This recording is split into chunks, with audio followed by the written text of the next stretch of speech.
תימר לי שיפוצו ממנותך חוצה תדעי מתי תימר לי שיפוצו ממנותך חוצה מתי תימר לי שיפוצו מתי תימר לי שיפוצו איי דלללללאי דלללללאי דללללאי דללללאי מאי דללללאי דלללללאי דללללאי Hey, did I, מתי קאתימה לי שיפוצו ממך החוצה היי, did I, מתי קאתימה לי שיפוצו ממך החוצה מתי קאתימה לי שיפוצו Boker Tov, les Koulam, Boker Tov à toutes et à tous, infiniment heureux de vous retrouver en cette magnifique matinée que Dieu nous offre sur la terre. J'espère que vous allez bien. La semaine va commencer, donc on peut déjà se souhaiter Shavua Tov ou Mazal Tov. Eliyahu Anavi Zachor Tov. Oui, Besurot Tovot, des bonnes nouvelles pour toutes et tous.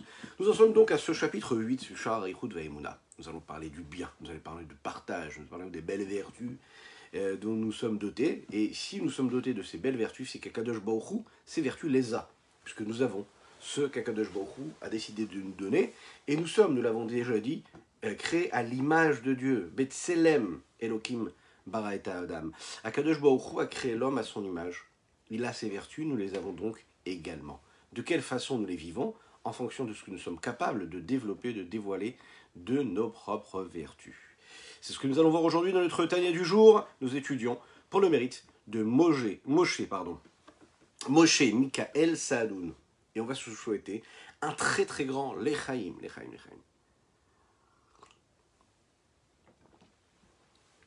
Il est dit dans le Rambam Ilchot Yesodei HaTorah, chapitre 2, Halacha 10, 10e Halacha. Il est dit comme ça. Akadosh Baruch Hu. Akadosh Baruch Hu, son essence, son savoir, tout est une seule chose. C'est une seule unicité. Ça n'est pas un assemblage de différentes choses, de différentes entités. Nous allons, pour introduire le Tanya d'aujourd'hui, nous allons faire un petit rappel du Tanya d'hier. Et de cette façon-là, englober dans cette étude-là le chapitre 8 du Sha'ar Eichut Ve'emunah. Le Rambam le dit, Akadosh Baruch Hu, ma'uto ve'atzmuto ve'da'ato, akol echad mamash. Ça veut dire, dans les mots du Rambam, que tout est une seule chose pour Akadosh Baruch Hu, l'unicité totale, véritable. Il n'y a pas de changement, il n'y a pas d'altération. Akadosh Baruch Hu et ses sujets, c'est une seule chose. Akadosh Baruch Hu et ses créatures, c'est une seule chose. Akadosh Baruch Hu, c'est Hu Yodea, Hu Yadua ve Hu Dea Atzma. C'est une seule chose. Il est celui qui sait, il est le message, il est celui qui est su. Maintenant, si on regarde un petit peu plus ce que le Rambam dit ici, c'est ce que l'Admorazaken va nous rajouter, nous apporter en plus ici dans cette idée-là. Ce n'est pas juste une question de savoir et de connaissance et de conscience, quand on veut définir l'unicité de Dieu, mais c'est également ce qui se passe concrètement dans toutes les vertus, au niveau de toutes les vertus d'Akadosh Baruch Hu. Les façons avec lesquelles Akadosh Baruch Hu, Dieu se dévoile à ses créatures, à son monde, c'est aussi de la même façon. Qu'est-ce que cela veut dire? Ça veut dire que les descriptions qu'on en fait, les définitions qu'on en donne, via quand les sages, les prophètes, à travers les générations, ont donné des appellations, ils ont nommé Akadosh Baruch Hu d'une façon ou d'une autre, il n'y a pas de différence pour ce que lui, il est. Mais c'est vrai qu'on voit que parfois, on définit Dieu comme étant un Dieu miséricordieux, un Dieu de pitié, un Dieu patient, un Dieu qui est bon, Kegon, par exemple, Chanoun, Verachum, Vechassid, Frayut Sebaem. Ça veut dire que ce n'est pas seulement le savoir qui provient, ce qu'on appelle le Da'at.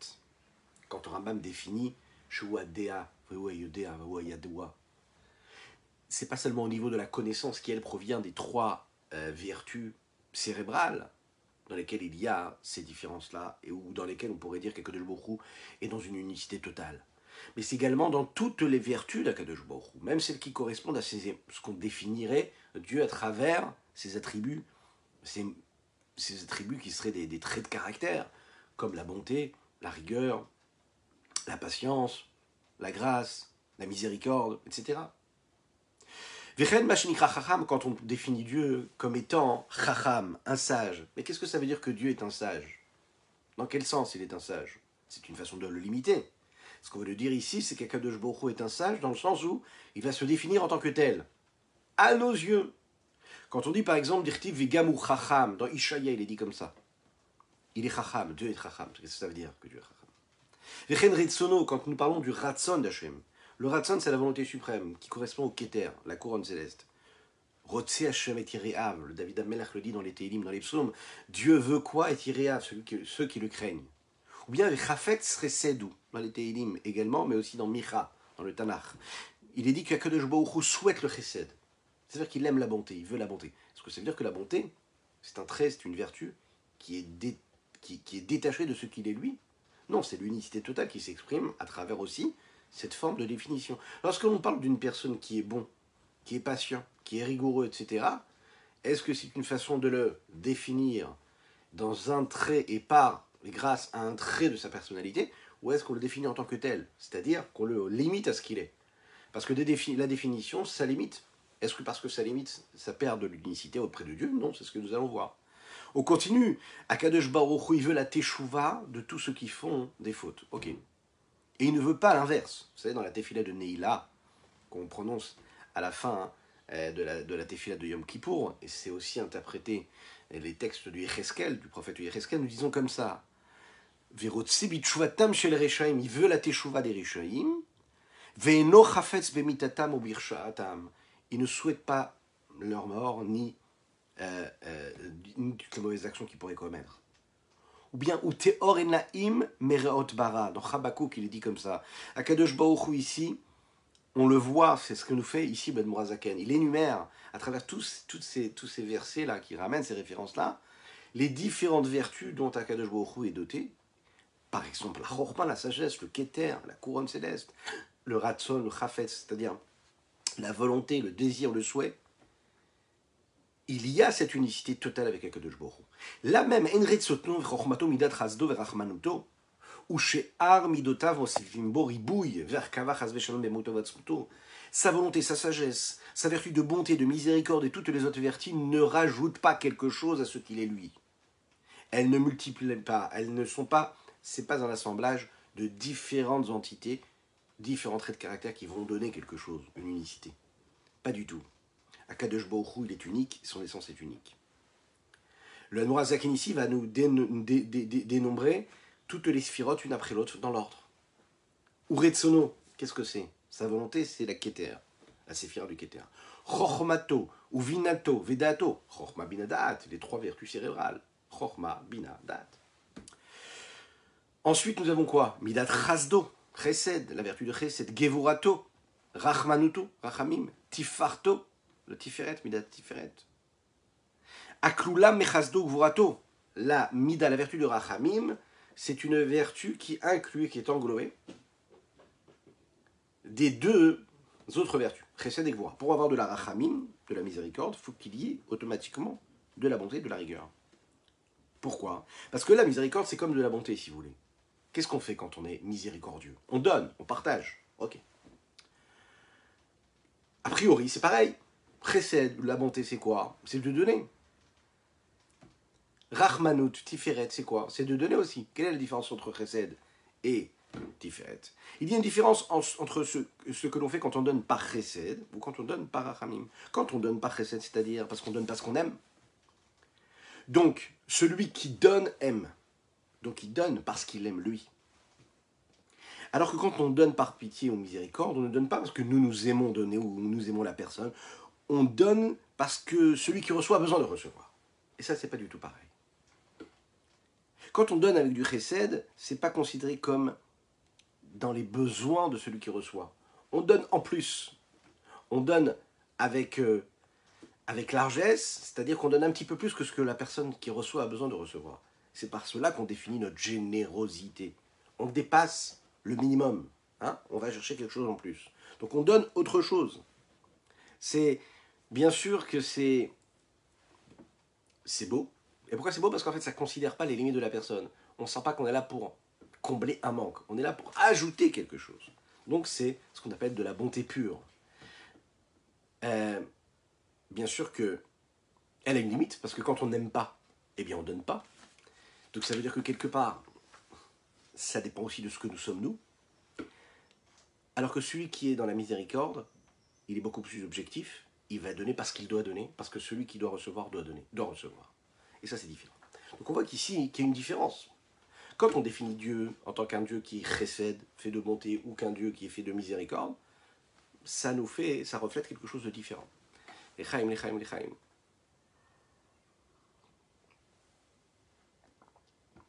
Vechen sher midotav hakadoshot. Les autres vertus saintes et saines d'Akadosh Baruch Hu, comme Netzach et Hod, puisque là, nous en sommes donc à ces vertus-là qui correspondent aux émotions sentimentales, Chesed, Gvura, Tiferet. Ensuite, en bas de Chesed, nous avons Netzach. Et de l'autre côté, nous avons Hod. Netzach et Hod aussi, ça va définir des particularités que Dieu a, qu'il utilise. Et de cette façon-là, nous avons quasiment toutes les midotes, jusqu'à la fin, Netzach, Hod, Yesod et Malchut, qu'on verra après. Akol Ardut Pshuta. Tout est une seule unicité ici, il faut savoir.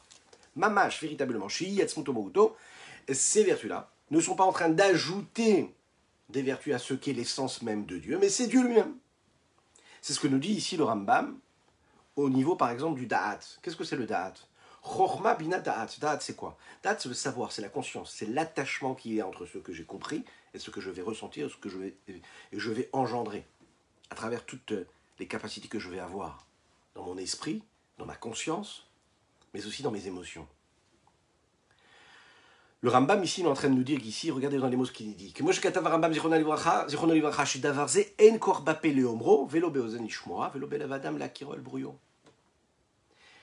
Un homme n'a pas la possibilité de le comprendre et nous n'avons pas dans la bouche de chacune et de chacun d'entre nous de le dire.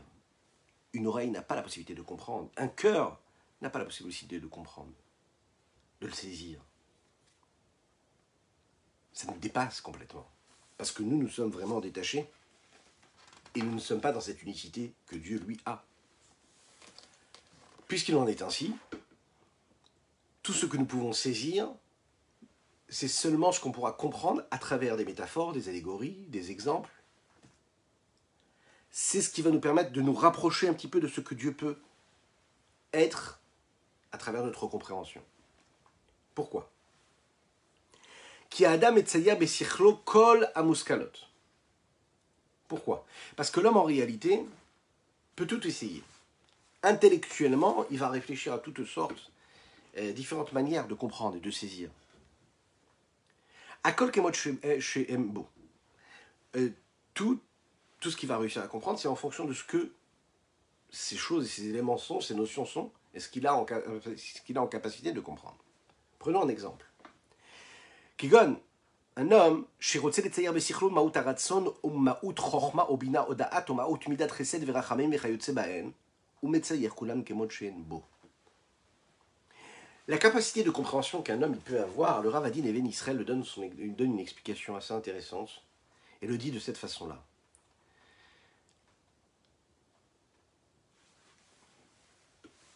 Comprendre réellement, imaginer ce que ça veut dire, ce qu'Akadosh Baruch Hu est, comprendre l'essence de la volonté, comprendre l'essence de la sagesse, comprendre l'essence de ce qu'est le discernement de la conscience ou du savoir, ou également comprendre ce qu'est l'essence même de la vertu, de la bonté ou de la miséricorde, c'est en réalité la façon avec laquelle on s'y voit à l'intérieur. On a du mal à se détacher de ce qu'est la vertu dont il est question, de se détacher de ce qu'est la définition même de ce qu'est la sagesse, sans être dans cette sagesse-là. Ça veut dire qu'on est obligé de s'impliquer dans cette sagesse-là. La sagesse, nous la voyons à travers les yeux ou la compréhension dans lesquelles nous nous trouvons nous-mêmes. Je ne peux pas voir de manière différente que ce que je suis, ce que mes yeux me permettent de voir. Ça veut dire ma perception, ce que je vais être capable de saisir, de comprendre, va dépendre du rapport que j'ai moi, de là où je m'inscris, de mon regard, de ma compréhension, de mon savoir ou de ma conscience que j'ai dans cette vertu-là, dans cet attribut-là. Je ne peux pas me détacher. C'est le regard que j'ai à travers cet élément-là. La façon avec laquelle je pense, c'est la seule et unique façon qui me permet de comprendre et de savoir et de saisir ce qui est une entité extérieure à ce que je suis moi. La seule chose que nous connaissons, que nous percevons véritablement, c'est ce que nous sommes, nous-mêmes. C'est la seule façon qui nous permet de voir ce qu'il y a à l'extérieur, c'est-à-dire notre propre regard. Maintenant, pour comprendre ce qui se passe à l'extérieur de ce que nous sommes, nous, on a besoin à chaque fois de trouver une métaphore, et on a besoin à chaque fois de situer ce qui se passe à l'extérieur de nous en fonction de ce que nous pourrons ressentir de ce qui s'est passé à l'extérieur de nous. Ça veut dire que toute la perception que nous avons de ce qui se passe autour de nous dépend de l'expérience que nous avons pu avoir par rapport à telle ou telle situation ou telle notion intellectuelle ou compréhension. C'est le seul point de repère que nous avons. Sans repère, eh bien, on ne peut pas du tout percevoir. On n'a pas d'échelle de valeur. On n'est pas capable de percevoir, on n'est pas capable de délimiter, puisqu'on ne connaît pas, qu'on ne saisit pas la chose. Aval Behemet, Akadosh Baruch Hu. Uram Venissav et Kadosh Shemo. Kadosh Baruch Hu, Ishaïa le dit, il est élevé, il est au-dessus de tout. Kelomar, qu'est-ce que cela veut dire? Qu'est-ce que ça veut dire qu'il est Kadosh? Shehu Kadosh Muvdal Ribo Rivavot Tadinketz Vetachlit Madrigot Vavdalot Le Maala Maala. Il est très très élevé à des milliers de kilomètres de ce qu'on pourrait imaginer, au bout de toutes les limites, et même ce qui dépasserait ses limites. Mais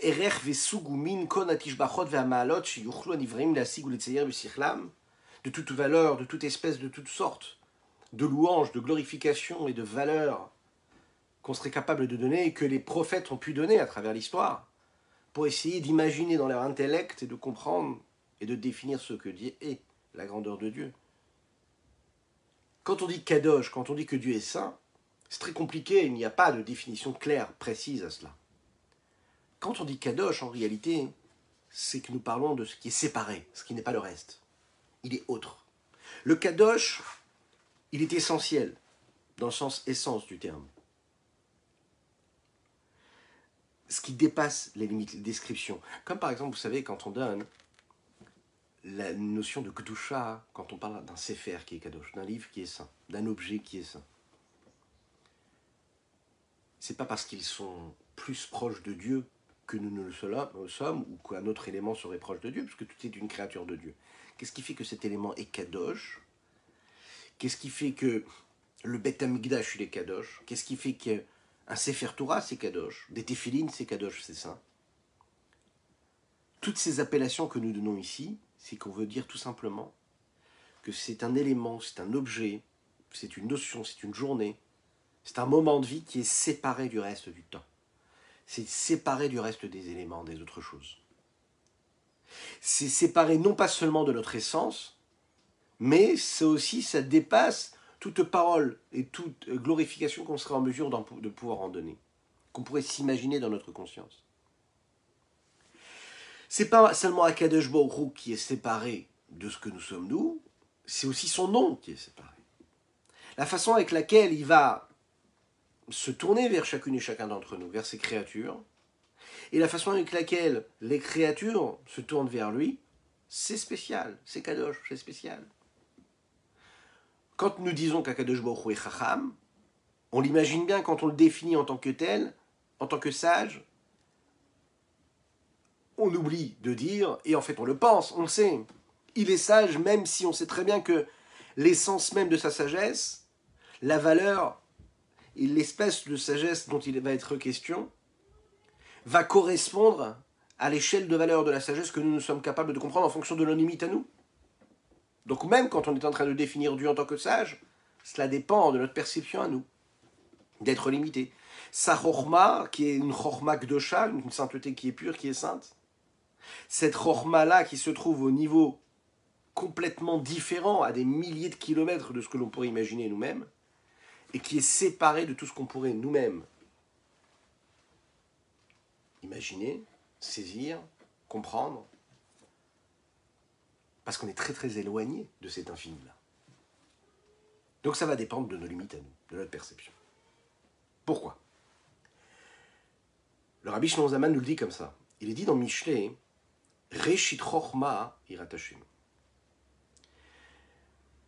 Irat Hashem Reshit Da'at. La crainte de Dieu, c'est le commencement du savoir, de la conscience. Le commencement de la sagesse, c'est la crainte de Dieu. Sur ces 4 mots-là, il y a des textes de Chassidut, des livres qui ont été écrits de Chassidut, très très très approfondis, pour comprendre qu'est-ce que cela veut dire. Que le commencement de la chorma, de la sagesse, c'est la crainte de Dieu. Ça veut dire quoi?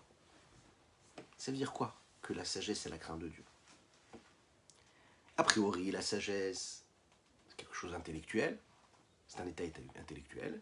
Irat Hashem, c'est une crainte. La crainte, c'est pas intellectuel. La crainte, c'est quelque chose qui doit se ressentir. Alors, où est la part d'intellect dans la sagesse? Et où est la part émotionnelle dans la sagesse? Où est la part intellectuelle qu'il y a dans la crainte? Et où est la part émotionnelle qu'il y a dans la crainte? C'est un autre sujet. Mais en tout cas, ce qui est sûr, c'est que dans les textes saints, les textes de la Kabbalah, on attache les deux. Et on fait dépendre l'un de l'autre.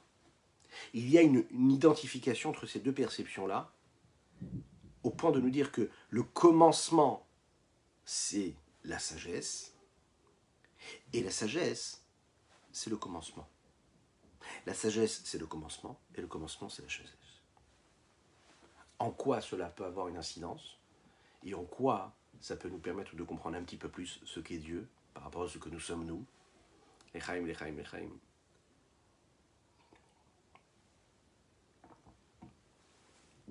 Tibéhémet. Il faut le savoir. Il faut savoir que le chorma, la sagesse, c'est la source de tous les commencements. Par rapport aux créatures, par rapport aux existences que nous connaissons, nous percevons. Ce qui nous ressemble, ce qui est en contact de ce que nous sommes, nous. La chorma, c'est le commencement. C'est comme dans l'âme. La chorma, c'est la première force. C'est le premier flash. C'est la petite graine qui permet après de donner tout le reste. Le discernement, la compréhension, l'analyse, la conscience, le savoir. C'est le premier étincelle qui crée tout le processus de l'âme, qui va venir juste ensuite, après. De la même manière que notre âme à nous, cela se passe de cette façon, c'est-à-dire qu'il y a toujours ce point de sagesse, ce petit flash, cette étincelle qui donne naissance à tout le reste, à tout ce processus. Et bien, il faut savoir que dans chaque créature, il y a toujours ce premier étincelle-là qui va engendrer tout le reste. Il y a un point essentiel de ce que l'on va appeler la sagesse divine, qui est le commencement et la base de toute la vitalité de chaque créature. Vous imaginez bien ce que cela veut dire. Dans chaque créature, il y a ce point de sagesse. Qui met à Chochma nimshachot bina v'da'at. Parce que de Chochma découlera la deuxième vertu cérébrale qui est bina. Et ensuite le da'at. Le fait de reconnaître et de comprendre que tout démarre par ce flash, par cette étincelle-là de Chochma, de sagesse, et qu'ensuite on voit que cette étincelle-là prend de l'ampleur, prend de la place, qui s'installe. Mais comment? Parce qu'on élargit, on fait grandir. Boker Tov, mon ami. Boker Tov, n'hésitez pas à partager, n'hésitez pas à liker, à commenter la publication. Dites-nous Boker Tov, dites-nous bonjour. Et puis si vous nous regardez en replay, dites-nous bonsoir, c'est important aussi. Oui, après ce flash-là, il y a cette nécessité d'analyser, de comprendre, de pétrir, de faire une synthèse. Ça, c'est la bina.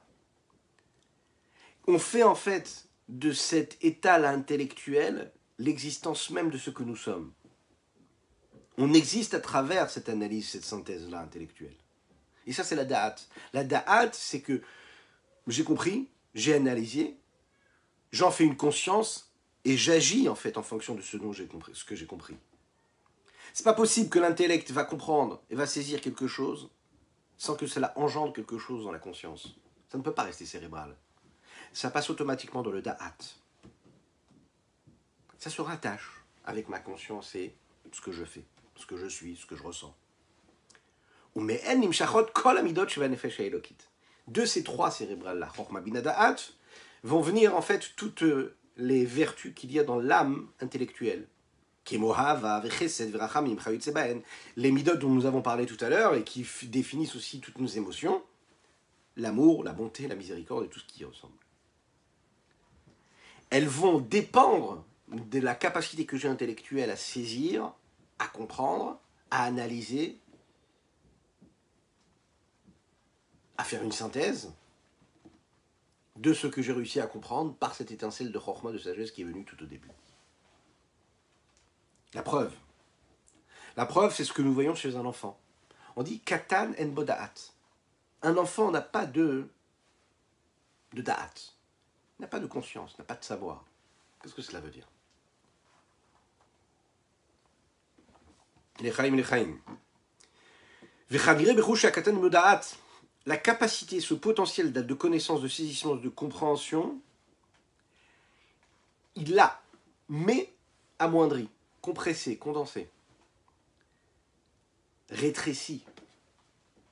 C'est présent, mais ça n'est pas élaboré, ça n'est pas affirmé, ça n'est pas assumé comme cela peut l'être chez un adulte. Plus il va grandir, et plus il va permettre à ces différentes qualités, ces différentes vertus de prendre de la place. Et donc, quand elles vont prendre de la place, eh ben, de s'exprimer et donc vraiment de s'assumer. Vous avez remarqué qu'un enfant, il est toujours en colère. Un enfant est très cruel. Les enfants sont très cruels les uns avec les autres. Ah oui, bien sûr, et c'est ce qui va se passer un petit peu plus tard aussi quand on grandit, malheureusement. Les enfants sont très très durs entre eux. Un enfant, quand il est bébé, c'est très curieux, vous lui donnez un objet, qu'est-ce qu'il fait avec? Qu'est-ce qu'il fait? Il le jette. Hein? Vous le mettez devant une prise, il va tirer la prise. Il est attiré par ce qui est négatif. Un enfant, il est cruel. Et vous savez, la cruauté, c'est quoi? C'est quand un homme n'est pas capable de comprendre et de laisser la place à celui qui est en face, donc il devient cruel. Quand une personne n'est pas capable de supporter l'autre, alors elle devient cruelle. La capacité que nous avons de saisir ce qui se passe à l'extérieur de ce que nous sommes, elle ne vient pas uniquement de notre point de regard personnel qui dépend de notre moi intérieur. Elle nécessite une reconnaissance qui passe par tout un système d'échelles, de valeurs, de limites, de frontières, de barrières qu'on nous a mis à travers l'éducation que nous avons. Et c'est ce qui fait qu'en fait, le moi de chacune et de chacun d'entre nous s'exprime, va analyser ce qui se passe autour de lui, à l'extérieur de lui. Et par ces limites-là qu'il va recevoir dans l'éducation, ça va lui permettre de donner la place à l'autre.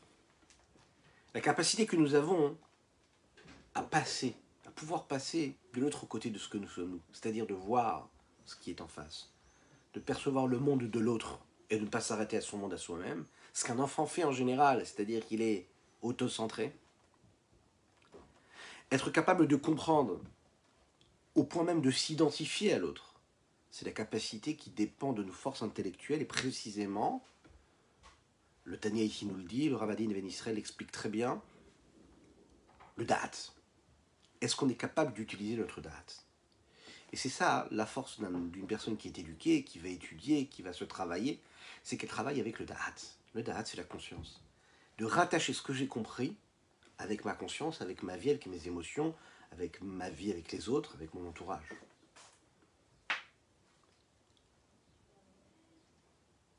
Pour l'enfant, qui lui n'a pas cette force-là de conscience et de savoir, si ce n'est sous une forme assez limitée, l'autre, c'est juste un objet. L'autre, c'est juste plus qu'un objet. C'est l'objet de ses désirs, c'est l'objet de ses souhaits. C'est celui qui va lui permettre d'atteindre telle ou telle chose. Demander à un adulte de lui donner ce qu'il a besoin de recevoir. Il ne voit l'autre que pour ce qu'il peut lui apporter. C'est cruel de parler comme ça, mais les enfants, c'est ça. On est là pour les servir. Ah oui, c'est normal. Alors, des fois, mais qu'est-ce que ça veut dire? Je suis pas là pour m'occuper de toi toute la journée. Ouais, parfois, il y a des parents, malheureusement, qui vont parler comme ça. Ah, c'est parce qu'on oublie en réalité que notre but à nous, c'est justement ça. C'est que l'enfant, il ne voit en nous que l'objet de ses souhaits. C'est la raison pour laquelle l'enfant, il se met en colère très rapidement. Un enfant, il est capricieux. Un enfant, il est cruel parce qu'il n'a pas tout de suite ce qu'il veut. Et quand il voit l'autre, il ne voit que l'autre à travers ce que l'autre peut lui apporter ou pas. Et quand il voit que l'autre a son existence indépendance, qu'est-ce qu'il fait? Ben, il va le pousser, il va le frapper, il va lui tirer son objet, lui prendre son jouet. Parce qu'il ne supporte pas qu'il y ait l'autre, parce que l'autre, il est là juste pour le servir. Alors bien sûr qu'on parle ici d'un enfant, mais vous allez le voir, il suffit de se regarder dans le miroir. Et on sait que bon, parfois on est un enfant, parfois on est un enfant qui est grand aussi. Notre but à nous, c'est justement de faire l'inverse de cela. De comprendre que l'autre, c'est pas du tout l'objet de notre souhait, de notre désir. Il n'est pas là pour nous servir. Il n'est pas là pour être celui qui va nous permettre d'atteindre ce qu'on voudrait atteindre. Parce que c'est vrai que c'est ce qui se passe quand on se met en colère. On se met en colère parce qu'on voit l'autre comme une personne qui se met au travers de nos souhaits. On devient cruel quand on n'accepte pas ce que l'autre. C'est-à-dire parce qu'on a l'impression que l'autre ne nous apporte pas ce qu'il... Vous savez, c'est comme dans les rapports humains, on peut avoir parfois des rapports avec les gens, avec notre entourage, des fois nos proches, et même les personnes plus lointaines, où on place le curseur de l'appréciation que nous pouvons avoir d'eux en fonction de ce qu'ils nous donnent. L'homme est un peu comme ça en réalité. Il est assez égocentrique. Et quand il voit une personne, il rencontre une personne, il se dit voilà, qu'est-ce qu'elle peut m'apporter? Alors là, il va lui donner de la valeur, il va lui donner de l'importance, de la patience, de l'affection. Quand il voit que la personne en face n'est pas capable de lui donner quelque chose, alors là, eh bien, il se bloque. Il se renferme. Et il devient détestable. Ça va faire naître chez lui parfois de la cruauté, parfois comme un enfant, de la colère, parfois de la jalousie, parfois de la haine. Oui, on est parfois comme ça dans notre vie de tous les jours. Pourquoi? Tout est basé sur cela, c'est-à-dire, est-ce que je regarde l'autre comme quelqu'un qui est censé m'apporter quelque chose, ou juste quelqu'un qui est censé exister pour ce qu'il est lui? Si je regarde l'autre pour ce qu'il doit m'apporter, ce qu'il est censé me donner, alors je ramène tout à moi. Et comme je ramène tout à moi, ben ça peut m'amener la jalousie, la colère, la convoitise, la haine et tout ce qu'on veut, chas shalom. Si je regarde l'autre pour ce qu'il est lui, c'est-à-dire que je grandis, non plus comme un enfant, alors là, je peux recevoir et voir l'autre en face de moi, indépendamment du fait qu'il m'apporte et qu'il me donne quelque chose ou pas. Et ça, dans l'éducation, c'est très important. De donner à un enfant, de lui faire comprendre que la personne qui est en face, tout en lui donnant ce dont il a besoin, lui faire comprendre que si on lui donne ce qu'il a besoin, c'est parce que maintenant notre rôle à nous, c'est de lui donner, mais de lui faire comprendre que dans la vie, les personnes qui sont autour de lui ne sont pas là juste pour lui donner quelque chose. Elles ont leur existence. Parfois, elles ont le rôle de donneur, mais c'est pas parce qu'il y a un autre que l'autre doit t'apporter quelque chose. Tu peux lui donner de la place, même s'il t'a rien donné. Tu peux lui donner de la place, même s'il n'existe indépendamment de toi. Tu le respectes pour ce qu'il est. Et ça, c'est ce qu'on appelle grandir. Vega Mahavato, l'amour d'un enfant, par exemple. Il est dvarim ketanim shein yula avam.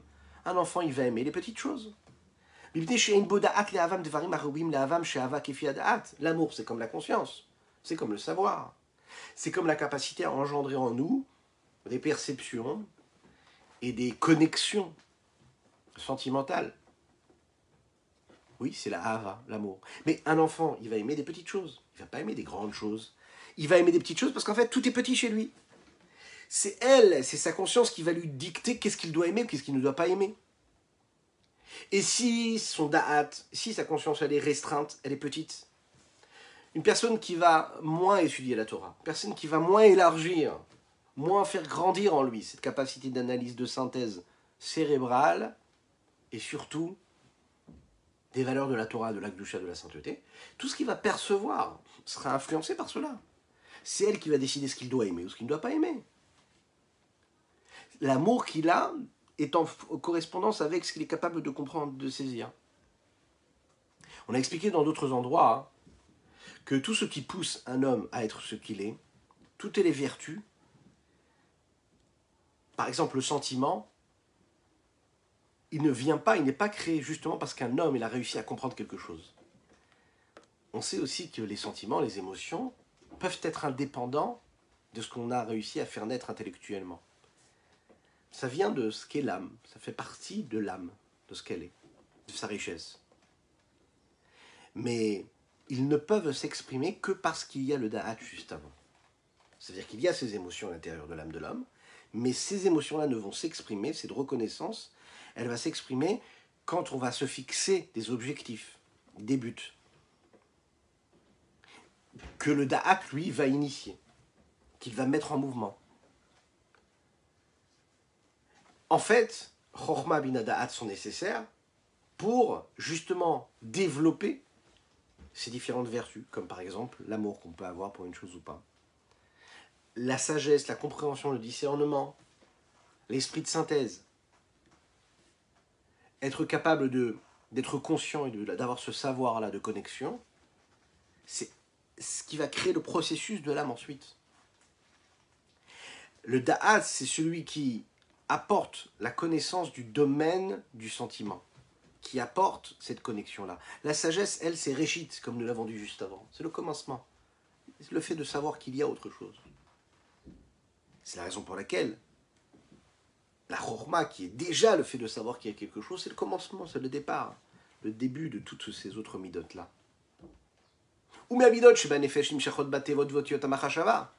Et de ces émotions-là vont naître les lettres, les mots de la pensée. On l'a expliqué dans la première partie du Likutei Amarim, du Tanya. Le système de l'ordre de l'enchaînement de la vitalité de l'âme est défini en 5 niveaux. D'abord, nous avons les forces de l'intellect. Ensuite, nous avons les forces des émotions, des vertus, des traits de caractère. Ensuite, nous avons l'expression de ces 2 niveaux-là qui se font à travers les 3 vêtements de l'âme. Les 3 outils qui sont là et qui permettent les moyens d'expression, si on veut, de cet intellect et de cette âme-là, à savoir la pensée, la parole et puis l'action. L'intellect, lui, va créer toute cette construction, toute cette élaboration, ces formes-là, ces capacités de connaissance. Et puis sur ces étages-là qu'on va créer, alors il va y avoir une action qui va être menée, Boker Tov, les Koulam à ceux qui nous rejoignent, à savoir la naissance des émotions, l'amour, la haine, la miséricorde. De ces forces-là émotionnelles, il va y avoir une vitalité qui va passer par la pensée, la parole et l'action, etc., qui va s'exprimer de cette façon-là. Mais le commencement, on est d'accord, c'est la pensée. C'est la pensée qui, elle, va s'habiller à travers les émotions, les sensations des émotions. Et comment cela prend forme? À travers des mots, à travers des lettres, des phrases, des idées. Quand on est capable de le dire avec des mots, eh bien on est capable de le ressentir. Même si parfois, on n'a pas les mots pour le ressentir. Lorsqu'une personne, par exemple, a faim, sa première sensation, c'est une sensation qui est simple, c'est-à-dire abstraite, quoi. Il est faim, il a faim. Est-ce qu'il y a des mots pour définir la faim? Non, c'est juste une sensation de manque.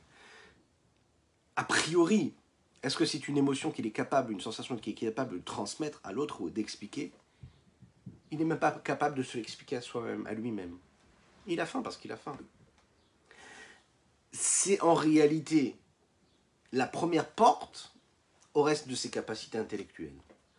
Quand la sensation, l'émotion, elle évolue, elle grandit, elle s'épanouit à travers les lettres de la pensée, alors à ce moment-là, je suis capable de définir ce que se passe en moi et donc de l'expliquer à autrui. C'est les lettres qui me permettent d'exprimer ce que je suis en train de ressentir. Un homme peut définir pour lui ou pour les autres, avec des notions bien spécifiques, tout ce qui lui manque, des éléments que lui, il aimerait recevoir, ou tout ce qu'il serait capable, il devrait faire pour arriver à atteindre tel ou tel objectif.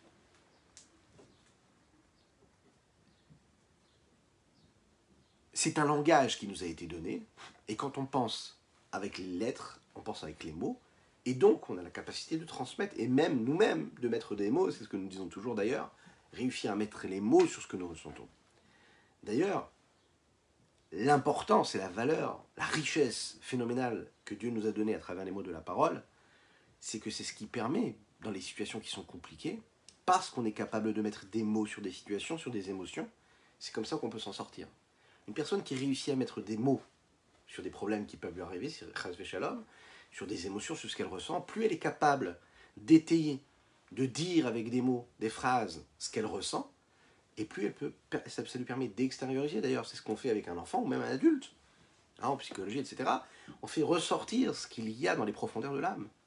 Et c'est important, pourquoi? Parce que le fait de mettre des mots sur les mots, M-A-U-X, eh bien, ça nous permet de leur donner une place quelque part. Et le fait de leur donner de la place, eh bien, ça nous permet aussi de les traduire et de leur permettre de s'épanouir. Et d'y donner donc une approche, ou de crainte, d'amour, ou d'interprétation nécessaire. Les chaim, les chaim.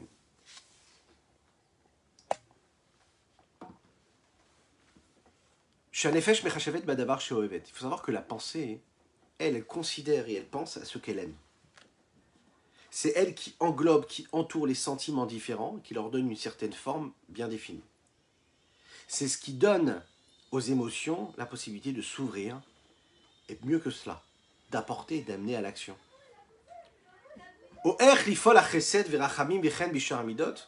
Il y a la pensée de l'amour, il y a la pensée des différents chemins, des différentes façons d'exprimer même cet amour. La chose concrète, convenable, qui correspond à l'amour et à la crainte, par rapport à la haine, par exemple, ou par rapport à la miséricorde, par rapport à cette vertu de combat, de guerre, ou bien par rapport à cette vertu-là d'influence. Les midotes, les émotions, toutes ces vertus-là, dans leur source première, dans leur forme première, elles sont là comme étant la base même d'un processus qui permet à la pensée de générer, de créer et de partager. C'est l'expression même de ce que chacune et chacun d'entre nous pouvons être. C'est elles qui vont engendrer tout ça. Plus on aura les mots pour le dire, et plus on aura la façon de les interpréter et de les vivre. Ubechol machashava shebeolam, melubeshet baizo mida mevia lachasho machashavazo. Umidazo, ichayuta shel machashavazo. Dans chaque pensée qu'il y a dans le monde, eh bien, est habillée, s'exprime cette vertu-là qui amène à penser cette pensée-là. Cette vertu-là, c'est la vitalité de cette pensée. La pensée, en fait, en réalité, elle est considérée parce qu'il y a quelque chose qui la pousse à être ce qu'elle est. La pensée, elle est ce qu'elle est parce qu'elle a ce sentiment d'être ce qu'elle est. Qu'est-ce que ça veut dire que la pensée a un sentiment? Elle va s'exprimer à travers ce sentiment. C'est elle qui va lui donner la possibilité d'être, d'exister, le besoin d'exister, la nécessité d'être. Un homme ne pense que s'il a une raison de penser à cela. Il faut qu'il ait un intérêt. Il faut être intéressé par ça, ou parce qu'on a envie de tirer quelque chose de positif, ou parce qu'on veut s'enfuir de cet élément-là. Donc on y pense, on veut se cacher de cela, ou bien parce qu'on est intéressé, ou bien parce qu'on est poussé et motivé par ça. Quelque chose qui le pousse à penser à cette pensée-là. C'est la vitalité même de la pensée, parce que la pensée, bien que elle peut durer longtemps, ou elle peut s'exprimer de différentes façons, c'est une même pensée mais qui peut avoir différents aspects, elle n'est que l'expression de ce que l'émotion première a voulu générer. Parce que j'ai envie d'aimer, alors il y a tout un système de pensée qui se met à aimer. Donc, c'est ma première émotion. J'ai une émotion, par exemple, d'amour, et alors la pensée va se mettre au service de l'amour, du sentiment d'amour que j'ai, pour exprimer, pour développer, pour imaginer, pour rêver, et exprimer et donner corps à cet amour, ce sentiment d'amour que j'ai. J'ai un sentiment de crainte ou de peur, shalom, eh bien, la pensée va se mettre au service de cette émotion-là, et elle va se développer avec les mots de la pensée, mais ensuite avec les mots de la parole, parfois avec les gestes, avec l'action.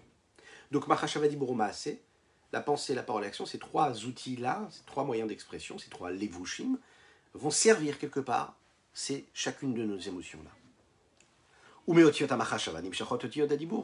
De ces mots-là, qui sont considérés comme aussi les outils de cette pensée-là, eh bien, il y a ces lettres-là qui vont créer ces mots qui vont créer ces phrases, qui vont exprimer des idées.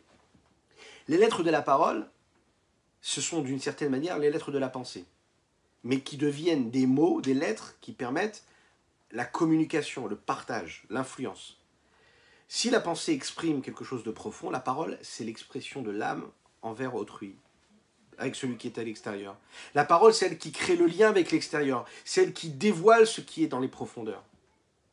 Quoi qu'il se passera, c'est ce qui donne à l'autre la place qu'il doit avoir. Et c'est en même temps, Ve'en Chayutan Mamash. Les lettres de la pensée, ce sont l'âme, la vitalité même des lettres de la parole. Le lien qu'il y a entre les lettres de la pensée et les lettres de la parole, c'est un lien qui est il est très rapide, il est concret. Et il se passe tout de suite en réalité. Enfin, de manière générale, parce que parfois ça peut être l'inverse. Parfois ça prend du temps, parfois les mots vont exprimer de manière beaucoup plus longue et beaucoup plus patiente. C'est ce que la pensée voulait transmettre. Mais ce sera toujours en réalité la même racine, la même source, une connexion direct entre les lettres de la pensée et les lettres de la parole. Et le troisième niveau ensuite, c'est quoi? Bon, mais Vedi assez, on sait que la parole, elle amène à l'action. Puisque la parole est reliée avec l'extérieur, on l'a dit, c'est la communication, c'est extérioriser ce que j'ai à l'intérieur de moi. Donc automatiquement, ça amène quoi? Une influence qui se concrétise et qui se matérialise à travers les gestes, à travers l'acte. Prenez l'exemple. Hatzdaka v'chesed, kemo hamelech shemetzavé l'avdaniten. Le meilleur exemple, c'est l'exemple du système de l'ordre de l'enchaînement qui se passe dans l'action. L'action quoi, par exemple, de donner. Donner la tzedaka. Ressentir. Ressentir même la nécessité de donner, de l'autre. De faire ce qui est convenable. Le fait de ressentir ce qui est convenable, c'est ce qui va dicter à notre intellect tout un système et tout un processus de mise en action. La parole, c'est de donner l'ordre. Donc la tzedaka et le chesed, c'est quoi? C'est de faire la bonté, ou bien l'ordre qui a été donné par le roi de donner, ou bien de demander à ses serviteurs de donner, à ses sujets de donner.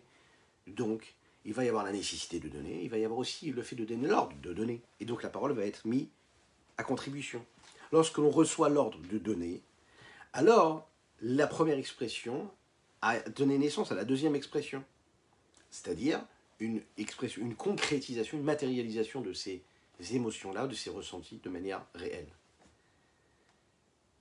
Mais, on va le voir ici, la parole, elle, a fait sortir à l'extérieur ce qu'il y avait à l'intérieur, et l'action a permis de matérialiser ce que la parole avait réussi à faire sortir de l'intellect.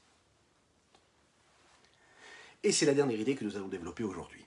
Vigam kesha adam ose beatzmo et zedabar. Même quand un homme fait quelque chose pour lui-même, pas pour l'autre. Ça ne change pas si je fais pour l'autre ou si je fais pour moi. Si c'est dans un ordre de processus, c'est-à-dire qu'il s'est mis en route parce que j'ai eu un besoin, j'ai ressenti quelque chose, et donc ça a créé en moi tout un système et un processus, eh bien en fait mes actes, mes actions, elles sont là pour permettre d'aboutir et de matérialiser, de concrétiser ce que j'ai pensé ou ce que je vais dire. Ça veut dire que mes actes, mes actions, elles obéissent à mes sentiments, et on peut le regarder dans la vie de tous les jours. Hein. Ce que nous faisons du matin au soir, on est là en réalité pour servir ces trois vêtements, si on regarde bien. Non, ces trois vêtements servent en réalité toutes nos vertus. La pensée, la parole et l'action, ils sont là pour servir. Ou des moments d'émotion positive, de don, de partage d'amour, ou des moments de crainte, de peur, de haine, de jalousie, chasvé shalom. Et toute notre vie, elle tourne autour de ça. Et donc, notre pensée va servir à cela. Notre parole va servir cela. Notre action va servir cela. Ce qu'il faut, c'est réussir à ne pas être esclave de ces émotions. C'est pour ça qu'il faut maîtriser ces émotions. C'est pour ça qu'on nous dit qu'il faut tout de suite envoyer le message quand on a une émotion qui arrive à l'intellect, parce que l'intellect, c'est quoi? C'est le sas de refroidissement. Il va calmer un petit peu les ardeurs et il va donner des ordres donc à la pensée, à la parole et à l'action différentes. Ma pensée, il faut que j'investisse dans ce qui est positif. Parce que si je pense bien, ben, tout ira bien. Parce que je vais quoi? Je vais générer de la parole positive et de l'action positive, constructive. Arrête. הכוח הנפש וחיותה מתלבשת בעשייה זו, וכאין ממש לגבי כוח הנפש וחיותה מתלבש בדיבור האדם. La force de l'âme qui s'habille dans l'action, ce qu'il y a qui existe et qui provient de cette âme-là au niveau de l'action, ce qu'un homme peut faire passer de son âme à l'action, c'est comme du néant, ex nihilo, hein, par rapport à son potentiel, et le potentiel qui est habillé dans sa parole. Avec les mots, on peut dire beaucoup, beaucoup plus de choses que nous sommes en mesure de faire avec nos mains. Oui, ça se limite en fait. En réalité, plus ça se matérialise, plus ça concrétise, plus eh bien, ça se restreint en réalité. Plus les capacités se restreignent, plus les limites viennent. C'est pas que l'action est moins importante que la pensée ou que la parole. C'est juste que dans la parole, il y a plus de connexion avec l'âme. Et plus on est connecté avec l'âme, et plus il y a quelque chose, un potentiel qui est grand. Ce sentiment-là de l'âme qui s'exprime est beaucoup plus proche et réel. La parole, par rapport à l'action, c'est comme l'âme par rapport au corps. Le corps, c'est le réceptacle, l'outil qui permet à l'âme de s'exprimer. Et comme dans tout réceptacle, il n'y a dedans que ce qu'on peut y mettre. Et donc là, si l'idée c'est quoi? Si on veut par exemple donner un autre exemple à ça, c'est la parole et l'action par rapport à l'expression, par rapport à la matérialisation d'une idée qu'on pourrait avoir.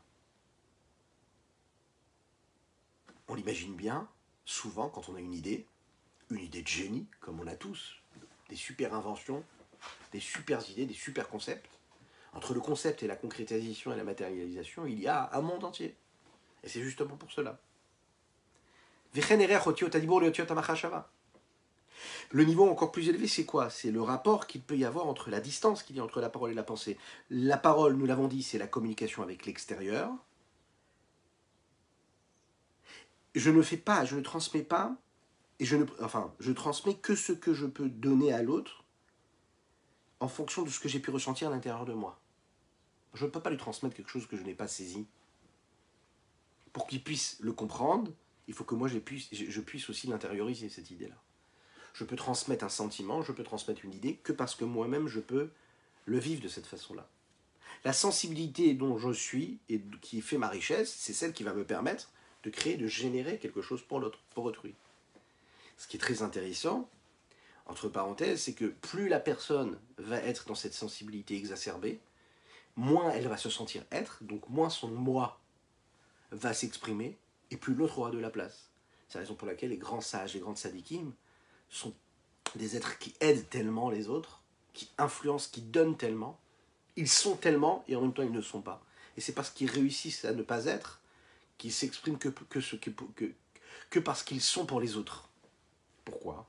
Parce que leur sensibilité exacerbée, le fait qu'ils aient fait ce travail sur eux, de n'être que pour les autres, eh bien, leur permet de s'exprimer de la manière la plus belle, la plus authentique, c'est-à-dire d'avoir la richesse de la pensée dans la richesse de l'action. Là où l'action chez nous, chez une personne commune, va être la restriction de ce que la pensée ou la parole pourrait être, chez le tzaddik, chez l'homme qui a ces capacités-là, il va rejoindre la pensée avec l'action, c'est-à-dire que l'action va être aussi riche que les mots de sa pensée, élaborée.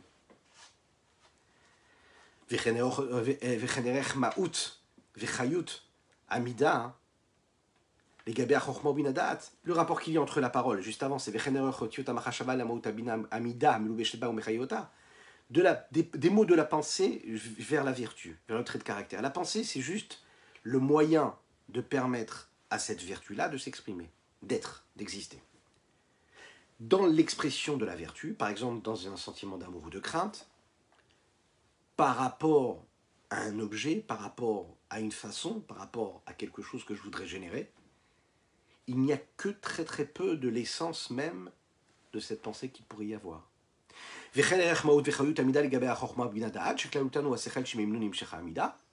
Et inversement, de l'émotion et de la vertu vers l'intellect, le rapport sentimental que j'ai pour cette chose-là ne va exprimer que d'un seul côté. Elle va exprimer quelque chose qui fait que je suis ce que je suis, mais ce que je suis capable de ressentir par rapport à ce que mon intellect était capable de faire naître en moi en tant que sentiment. En conclusion, il y a une différence énorme, il y a un fossé énorme entre le commencement de tout, qui est ce point de sagesse, la chorma, et puis ce qui va être engendré tout en bas, bien plus bas.